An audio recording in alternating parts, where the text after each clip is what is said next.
Ang programang ito ay hatid sa inyo ng Air 21.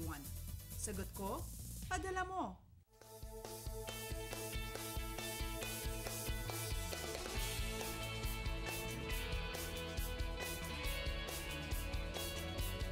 Good morning, Pilipinas! Tuesday morning na po mga kababayan. Aba sa mga mommies, for sure, nag-iisip na kayo kung anong breakfast ang ihahain nyo sa mga chikiting. Bakit hindi po natin itry ang sinangag na kanin na syempre, sa umaga pa lang yung bango nito ay talagang magigising na yung mga chikiting natin kasama po si Mister. At for sure rin po ay mai-enjoy po ang ng buong pamilya. Kaya naman po, bangon-bangon na tayo at mag-prepare na po tayo para dyan. At syempre, bago po kayo mag-prepare, tutok na rin kayo dito sa Panahon TV para always updated sa lagay ng panahon. Ito ang Panahon TV live mula sa Pag-asa Weather and Flood Forecasting Center. Kung kayo po ay online, sabay rin kaming napapanood via live streaming sa www.ptv.ph.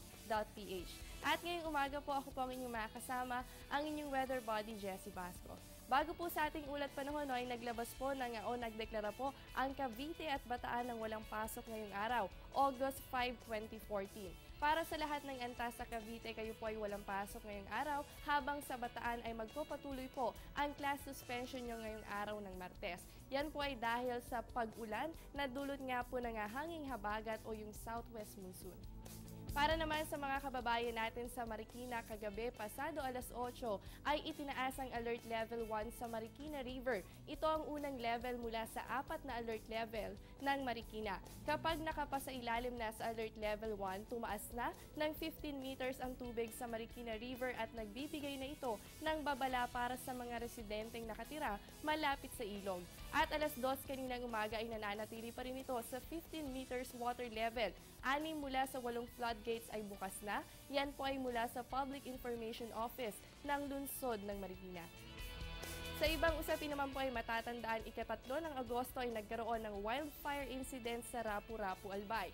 Kainging ang itinuturong sanhi ng nasabing pagliyab. Ayon sa report mula sa National Disaster Risk Reduction and Management Council o NDRRMC ay nasa 6,000 ektarya ang apektado ng sunog as of August 3. Naganap ang unang insidente ng sunog sa poblasyon, Morobocan, Sitio Akal, Mananao, Guadalupe at Buenavista kung saan may tinatayang 5,000 kahabahayan ang nakatira sa mga nasabing lugar.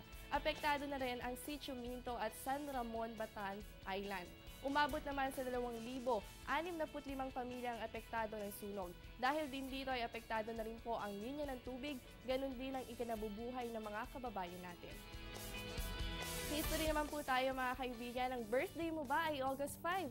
Alam mo ba na ngayong birthday mo ay idineklara na walang pasok o special non-working holiday ang lahat ng opisina ng gobyerno sa buong isla ng Samar?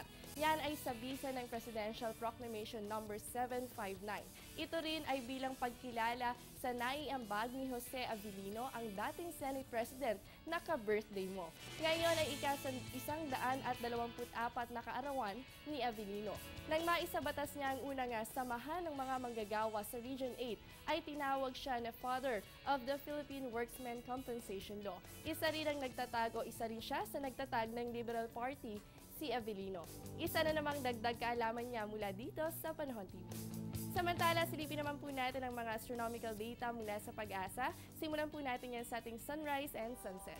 Ang sunrise po natin ay mamayang 5:40 ng umaga, habang ang sunset naman po natin ay mamayang 6:24 ng gabi.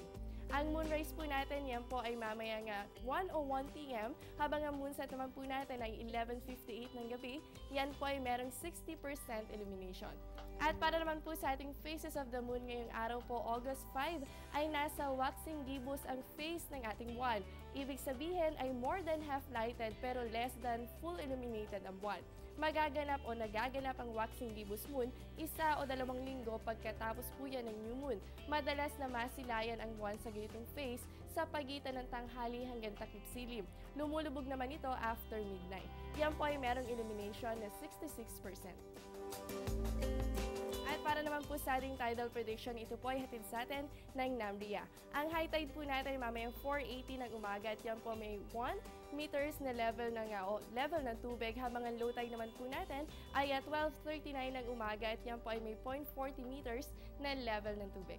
Simula pa lamang yan mga kababayan, magbabalik pa po ang Panahon TV makalipas ang ilang paalala.